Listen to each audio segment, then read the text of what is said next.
Mahatma Gandhi national rural employment guarantee act ಇದೊಂದು ದೇಶದ ಬಡಜನರ ಬದುಕಿನಲ್ಲಿ ಬಹುದೊಡ್ಡ ಬದಲಾವಣೆಯನ್ನು ತಂದಿರುವಂಥ ಕಾನೂನು. ಈ ಕಾನೂನಿನ ಯಾವುದೇ ರೀತಿಯಾಗಿರ್ತಕ್ಕಂಥ ಸಡಿಲುಗೊಳಿಸೋದಾಗ್ಲಿ ಅಥವಾ ಅದನ್ನು ರದ್ದುಪಡಿಸೋದಾಗ್ಲಿ ಅದು ಬಡವರಿಗೆ ಮಾಡ್ತಕ್ಕಂಥ ಅನ್ಯಾಯ, ಶ್ರಮಜೀವಿಗಳಿಗೆ ಮಾಡ್ತಕ್ಕಂಥ ಅನ್ಯಾಯ.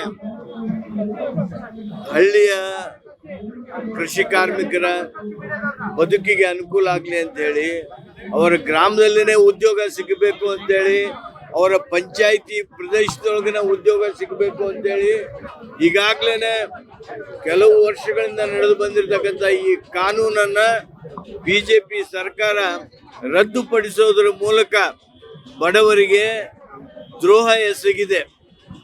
BBG ಗ್ರಾಮ್ಜಿ ಈ ಕಾನೂನನ್ನು ತಂದು ಈ ಗುತ್ತಿಗೆದಾರ ಓರಿಯೆಂಟೆಡ್ ಕಾನೂನನ್ನು ತಂದಿದ್ದಾರೆ.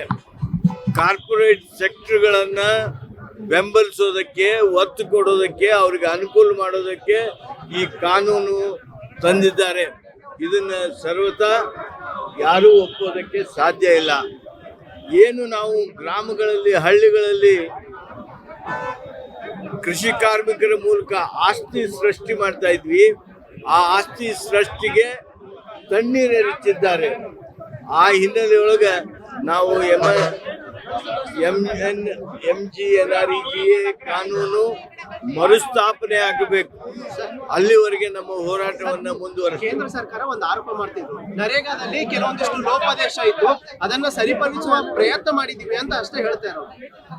ಆ ಲೋಪದೋಷಗಳೇನಿದಾವಲ್ಲ, ಆ ಲೋಪದೋಷಗಳನ್ನು ಸರಿಪಡಿಸೋದಕ್ಕೆ ಸೋಷಿಯಲ್ ಆಡಿಟ್ ಇರೋದು.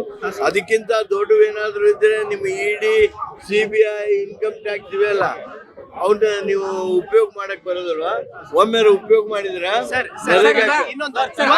ಅಬಕಾರಿ ಇಲಾಖೆಯ ಭ್ರಷ್ಟಾಚಾರವನ್ನ CBI ಗೋಯಿಸಬೇಕು ಅಂತ ಹೇಳಿ ವಿಪಕ್ಷದವರು ಆಗ್ರಹ ಮಾಡ್ತಾ ಇದ್ದಾರೆ ಸರ್. ಯಾಕೆ ಏನಿದೆ ಅಬಕಾರಿ ಇಲಾಖೆಯಲ್ಲಿ ಅಕ್ರಮ ಆಗಿದೆ, ಭ್ರಷ್ಟಾಚಾರ ಆಗಿದೆ ಅನ್ನೋದು ಸರ್. ಅಯ್ಯೋ, ಆ CBI ದವ್ರಿಗೆ ಮೊದಲೇ 1000 ಕೋಟಿ ರೂಪಾಯಿ ಇದೆಯಲ್ಲ, ಅದನ್ನ ಹುಡುಕಂತ ಸರ್. VV ರಾಮ್ಜಿ ಬಗ್ಗೆ ವಿಶೇಷ ಅಧಿವೇಶನ ಕರೆದಿದ್ದೀರಿ, ಬಟ್ ಅಧಿವೇಶನ ಟೈಮ್ ಅಲ್ಲಿ ಹೊರಗಡೆ ಪ್ರತಿಭಟನೆ ಮಾಡೋದು ಎಷ್ಟರ ಮಟ್ಟಿಗೆ ಸರಿ ಅಂತ ಸರ್? ಅಧಿವೇಶನ ಕರೆದಿದ್ದೇವೆ, ಅಧಿವೇಶನ ನಾವು ಹೋರಾಟ ಮಾಡ್ತೀವಿ, ಅಧಿವೇಶನದೊಳಗೆ ಎಲ್ಲ ವಿಷಯಗಳನ್ನ ಪ್ರಸ್ತಾಪ ಮಾಡ್ತೀವಿ. ಅದು ಇನ್ನೂ 1 ದಿನ 2 ದಿನ ಬಿಟ್ಟು ಬರ್ತದೆ. ಅದನ್ನು ವಿಧಾನಸಭೆಯೊಳಗೂ ಮಾಡ್ತೀವಿ, ವಿಧಾನ ಪರಿಷತ್ನೊಳಗೂ ಮಾಡ್ತೀವಿ, ಹಾಗೂ ರಾಜಕೀಯ ಹೋರಾಟವನ್ನು ಮಾಡ್ತೀವಿ. ಶಾಸನ ಸಭೆಯಲ್ಲಿ ಹೋರಾಟ ಮಾಡ್ತೀವಿ, ಕಾನೂನಾತ್ಮಕ ಹೋರಾಟ ಮಾಡ್ತೀವಿ, ರಾಜಕೀಯ ಹೋರಾಟ. ಸರ್, ಇವತ್ತು ಅಬಕಾರಿ ಇಲಾಖೆ ಬಗ್ಗೆ ಪ್ರಸ್ತಾಪ ಮಾಡ್ತೀನಿ ಅಂತ, ಹಗರಣದ ಬಗ್ಗೆ ಪ್ರಸ್ತಾಪ ಮಾಡ್ತೀವಿ ಅಂತ BJP ಮತ್ತು JDS ಹೇಳ್ತಿರುವಂತದ್ದು ಸರ್. ಇವತ್ತು ಪ್ರತಿಭಟನೆ ಕೂಡ ಮಾಡಿದ್ದಾರೆ, ಅದಕ್ಕೆ ಉತ್ತರ ಕೊಡ್ತೀವಿ ಸದನದ. ನೀವು ಸಣ್ಣ ಆಗ್ಬೇಕಲ್ವಾ? ಅದು ಒಂದು ಉತ್ತಮ ಆಹಾರದಿಂದ ಸಣ್ಣ ಆಗ್ಬೇಕಲ್ವಾ? ಪ್ರತಿದಿನ ನಮ್ಮ ಜೀನಿ ಸ್ಲಿಮ್ ನ ಯೂಸ್ ಮಾಡಿ ಯಾವುದೇ ಸೈಡ್ ಎಫೆಕ್ಟ್ ಇಲ್ದಂಗೆ ನೀವು ಸಣ್ಣ ಆಗ್ತೀರಾ.